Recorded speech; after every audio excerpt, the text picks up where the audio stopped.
फातिमा की रानी माँ, प्रभु यीशु की माँ, आसरा तू ही है माँ।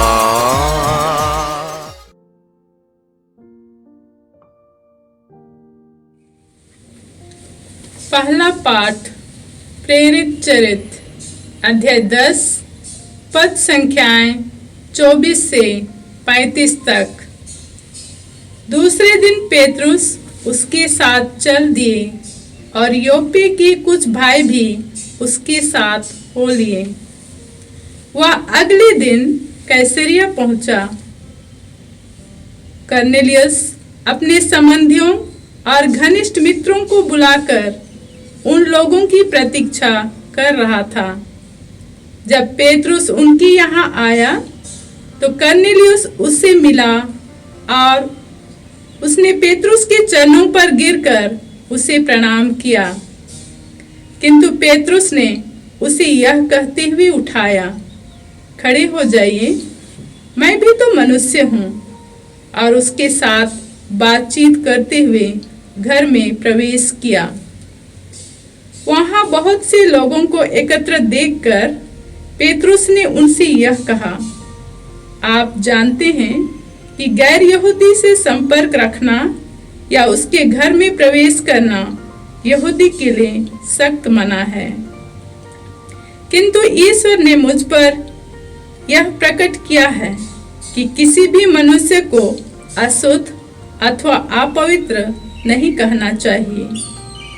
इसलिए आपके बुलाने पर मैं बेखटके यहाँ आया हूँ।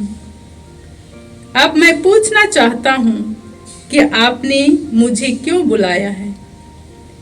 कर्नेलियस ने उत्तर दिया, 4 दिन पहले इसी समय मैं अपने घर में संध्या की प्रार्थना कर रहा था कि उजले वस्त्र पहने एक पुरुष मेरे सामने आकर खड़ा हुआ।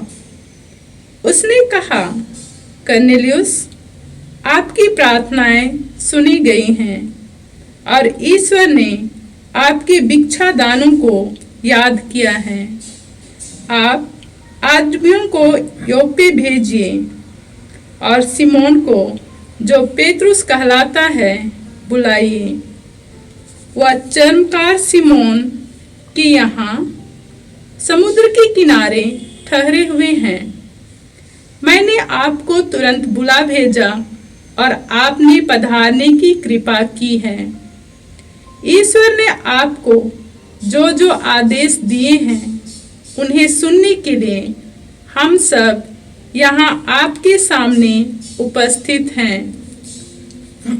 पेतरुस ने कहा, मैं अब अच्छी तरह समझ गया हूँ कि ईश्वर किसी के साथ पक्षपात नहीं करता। मनुष्य किसी भी राष्ट्र का क्यों न हो, यदि वह ईश्वर पर श्रद्धा रखकर धर्माचरण करता है तो वह ईश्वर का कृपा पात्र बन जाता है। यह प्रभु की वाणी है। भजन अनुवाक्य। संसार के कोने कोने में जाकर सुसमाचार का प्रचार करो। Hallelujah, hallelujah. हे समस्त जातियों, प्रभु की स्तुति करो। हे समस्त राष्ट्रों, उसकी महिमा गाओ। अनुवाक्य। संसार के कोने कोने में जाकर सुसमाचार का प्रचार करो। हमारे प्रति उसका प्रेम समर्थ है। उसकी सत्य प्रतिज्ञता सदा सर्वदा बनी रहती है। अनुवाक्य। संसार के कोने कोने में जाकर सुसमाचार का प्रचार करो। जय घोष। Hallelujah, hallelujah. हे थॉमस, क्या तुम इसलिए विश्वास करते हो कि तुमने मुझे देखा है? धन्य है वे जो बिना देखे ही विश्वास करते हैं। यह प्रभु का कहना है। हालेलुया। प्रभु आप लोगों के साथ हो और आपके साथ भी। संत यूहन्ना के अनुसार पवित्र सुसमाचार। प्रभु की जय। अध्याय 20 पद संख्याएं 24 से 29 तक।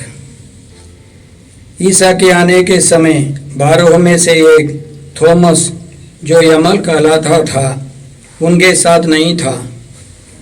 दूसरे शिष्यों ने उससे कहा, हमने प्रभु को देखा है। उसने उत्तर दिया, जब तक मैं उनके हाथों में कीलों का निशान ना देख लूं, कीलों की जगह पर अपनी उंगली ना रख दूं और उनकी बगल में अपना हाथ ना डाल दूं, तब तक मैं विश्वास नहीं करूंगा। 8 दिन बाद उनके शिष्य फिर घर के भीतर थे और थॉमस उनके साथ था। द्वार बंद होने पर भी ईसा उनके बीच आकर खड़े हो गए और बोले, तुम्हें शांति मिले। तब उन्होंने थॉमस से कहा, अपनी उंगली यहाँ रखो, देखो ये मेरे हाथ हैं। अपना हाथ बढ़ाकर मेरी बगल में डालो और अविश्वासी नहीं बल्कि विश्वासी बनो।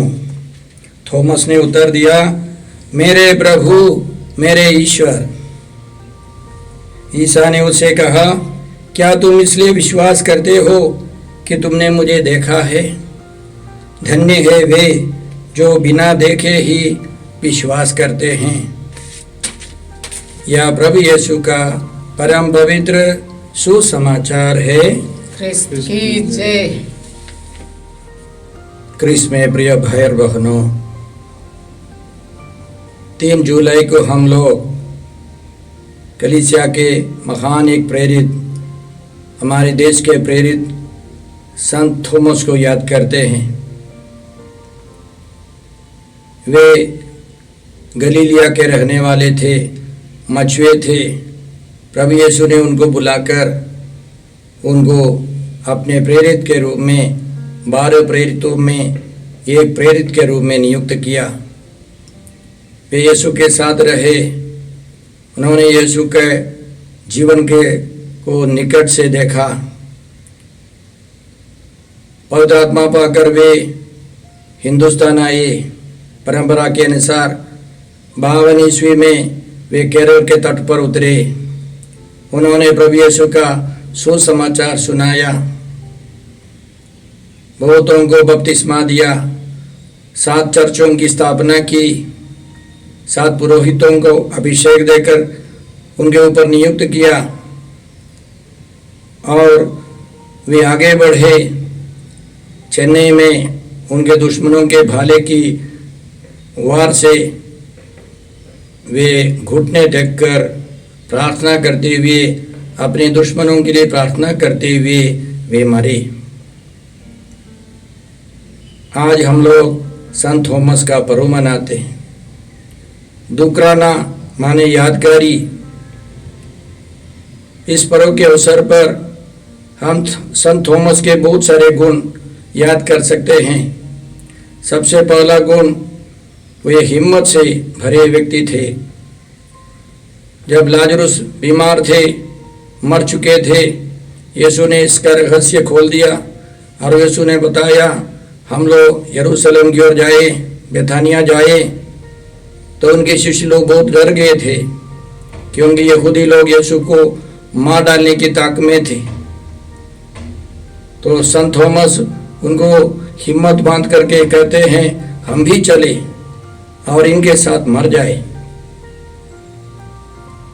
इसके अलावा अन्य प्रेरितों के समान, पेतरुस के समान, यूहन्ना के समान थॉमस को भी यीशु ने बहुत गहरा अनुभव दिया था। जब यीशु ने बताया, मैं जहाँ जा रहा हूँ तुम वहाँ का मार्ग जानते हो, तो थॉमस ने पूछा, प्रभु हम ये भी नहीं जानते कि आप कहाँ जा रहे हैं, तो वहाँ का मार्ग कैसे जान सकते हैं? तो यीशु ने कहा, मार्ग, सत्य और जीवन मैं हूँ। मुझसे होकर गए बिना कोई पिता के पास नहीं आ सकता। जिसने मुझे देखा है उसने मेरे पिता को भी देखा है, और तुम लोगों ने उसे पहचाना भी है और देखा भी है। इसी तरह यीशु ने उनको गहरा अनुभव दिया था। इसके अलावा आज के सुसमाचार में हमने सुना यीशु के घावों को छू करके उन्होंने घोषणा की, हे मेरे प्रभु, हे मेरे ईश्वर। तो आज इस पर्व के अवसर पर संत थॉमस हमसे क्या कहते हैं? उनका कहना है, सबसे पहले हम हिम्मत से भरकर जीवन बिताए, पवित्र आत्मा के साहस के साथ आगे बढ़े और गहरा अनुभव करके, यीशु के निकट अनुभव करके आगे बढ़े। तीसरी बात, बहुत महत्वपूर्ण बात है, वो क्या है कि हमारे जीवन में बहुत सारे घाव है। हम याद करें, कलवारी पहाड़ पर 3 व्यक्ति मरे। पहला यीशु, उनके हाथ पैर में कीलों को ठोक ठोक करके उनके हाथ पैर चोटिल है, घाव से भरे हैं। उनकी बगल में एक पश्चातापी डाकू है, वे भी घायल है। और तीसरा है, दूसरे साइड में एक डाकू जो पश्चाताप नहीं करता है। यीशु के घाव के बारे में हम जानते हैं, उनके घावों द्वारा हम भले चंगे हो गए हैं। यीशु के घाव अपने लिए नहीं है, हमको चंगा करने के लिए यीशु घायल हो गए। लेकिन दूसरा जो व्यक्ति, जो पश्चातापी डाकू है, उसने मुड़कर यीशु से निवेदन किया कि आप अपने देश में, अपने राज्य में जाएंगे, मुझे याद कीजिएगा। तो यीशु वादा करते हैं, आज तुम मेरे साथ परलोक में होगे। तो उनके घाव जो है यीशु के कारण वो भी महिमान्वित हो गया है, वो चोट वो महिमान्वित हो गई है। तीसरा जो डाकू है वह यीशु की ओर नहीं मुड़ता है, वह चोटिल है, उसके हाथ पैर घाव से भरे हैं, लेकिन वे यीशु के पास नहीं आता है। लेकिन यीशु सबों को प्यार करते, दोनों डाकुओं के लिए यीशु के घाव है। तो जब थॉमस ने यीशु के घावों को छू लिया, तो थॉमस के अंदर जो घाव थे, जो चोटें थी, वे सब महिमान्वित हो गई, पवित्र हो गई हैं। इसलिए संत थॉमस हमको क्या सिखाते हैं? हम सब चोटिल हैं, हम सब घायल हैं। हम लोग बाइबल में पढ़ते हैं, सबके सब भटक गए हैं, सबके सब भटक गए हैं, कोई पवित्र व्यक्ति नहीं है। लेकिन जो यीशु के पास जाते हैं, उनके घाव यीशु सुखा देते हैं, पवित्र करते। और उसके अलावा यीशु हमको सिखाते हैं, जैसे मेरे घाव अब पवित्र है, वो महिमान्वित है। आपके चारों तरफ कई लोग हैं जो मेरे पास आकर सच्चे प्रेम से जीवन बिताते हैं, उनके घाव भी पवित्र है। उनके पवित्र घावों के कारण आप इसी तरह जीवन बिता रहे हैं। इसी वक्त वचन सुनने वाले भाई और बहनों, हमको समझना है, हमारे अंदर तरह तरह के घाव है। इसके अलावा बहुत सारे अच्छे अच्छे लोग जिनके घाव महिमान्वित है, उन्होंने हमारी सेवा की है। एक बूढ़ा व्यक्ति एक बार रो रो कर मुझसे कह रहा था, फादर, मैं भूखा प्यासा हल जोतते हुए रोते हुए मैं काम करता था।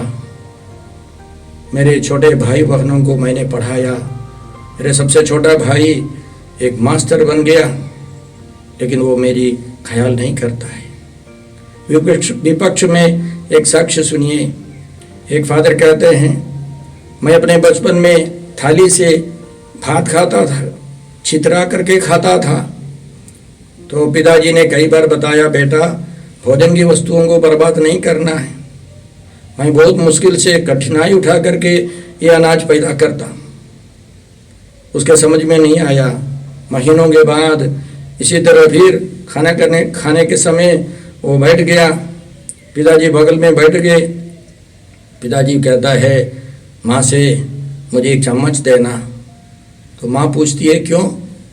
तो उसने अपने हथेली को दिखाया, वो चोट से भरा था।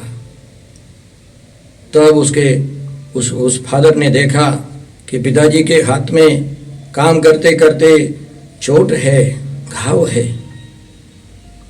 तब उनको मालूम हो गया मेरे पिताजी बहुत मेहनत करके मेरे लिए खाना भोजन की वस्तुएं पैदा करते हैं। वे कहते हैं उसी दिन से वे भोजन बर्बाद नहीं करते। भाई और बहनों, हमारे जीवन में बहुत सारे लोग हैं जिनके पवित्र घावों के कारण आज आप और मैं हम लोग यहाँ हैं। उनको कभी नहीं भूलना है। केवल यीशु के घावों को देखकर अन्य लोगों के घावों को भूलना यह क्रिस्तीय जीवन नहीं है। दूसरी बात, संत थॉमस क्या सिखाते हैं? जब हमारे घावों को यीशु सुखाते हैं, हमारे एक फर्ज है। जो पश्चाताप नहीं करने वाले डाकू के समान बहुत सारे लोग हैं जिनके घावों को यीशु के पास लाना है। उनको भी चंगाई चाहिए। यीशु के छेदित हाथ उनके लिए भी उठे।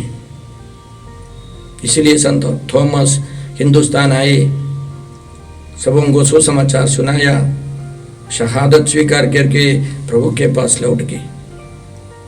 तो हमें प्रार्थना करनी है, सबसे पहले हम यीशु के पास जाए। हमारे हाथ सब, हमारे हृदय, हमारी चोटें प्रभु चंगा करे, पवित्र करे, महिमान्वित करे। साथ साथ हम दूसरों के पवित्र घावों को देखें। हम दूसरों के अपवित्र चोटों को भी, घावों को भी देखें। हम उनके लिए प्रार्थना करें, प्रयास करें, वे भी यीशु के पास आए, उनके घावों को भी यीशु चंगा करे। आइए हम प्रार्थना करते हैं। हे अब्बा पिता, हम तुझसे प्रार्थना करते हैं संत थॉमस के द्वारा कि हम भी यीशु के पवित्र घावों के पास जाए, हम भी यीशु का स्पर्श कर सके, हम भी घोषणा कर सके, मेरे प्रभु, मेरे ईश्वर। हे पवित्र आत्मा ईश्वर, हम सबों को कृपा दे कि हम दूसरों के पवित्र घावों को भी देख सकेंगे। हम दूसरों के अपवित्र घावों को देखकर उनको भी यीशु के पास ला सके। हम ये प्रार्थना करते हैं प्रभु क्रिस्त के द्वारा, आमीन। क्रिस्त में प्रिय भाई और बहनों, 13 मई 2020 से हम लोग यहाँ से मीसा के दैनिक पाठ और उन पर छोटा सा मनन चिंतन प्रस्तुत करते आ रहे। आप इस चैनल को सब्सक्राइब करें, लाइक करें, शेयर करें, बेल आइकन दबाकर हमें सूचित करें। यहाँ से जो वीडियो प्रस्तुत की जाएगी वो आपको मिलते रहे। प्रभु आपको 100 गुणी आशीष दे। जय यीशु।